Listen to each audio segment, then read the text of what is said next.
नमस्कार सर्वांना, स्वागत आहे तुमचं द फॅमिली टूरच्या शिवशक्ती यात्रेच्या विशेष अशा ब्लॉगमध्ये। तर मित्रांनो, मुलांना सुट्टी लागलेली आहे, त्यानिमित्त कुठेतरी फिरायला जायचं होतं।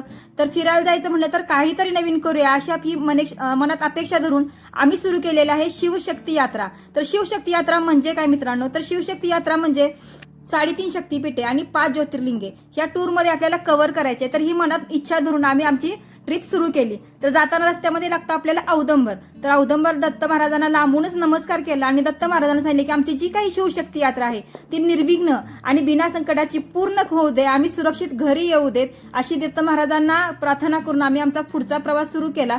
तर मित्रांनो, प्रथमची 10वी झालेली आहे। तुम्हाला माहिती आहे ह्या वर्षात आपला काहीच ब्लॉग पडलेले नाहीत। तर आता इथून पुढे तुम्हाला छान छान ब्लॉग बघायला मिळणार आहेत। तर अजूनही तुम्ही जर आपल्या युट्यूब चॅनलवरचे जर ब्लॉग बघितला नसेल, शिवशक्ती यात्रेचे 2 ब्लॉग आपल्या युट्यूब चॅनलवर पडलेले आहेत, तर नक्की जाऊन आपल्या युट्यूब चॅनलवर संपूर्ण डिटेलमध्ये ब्लॉग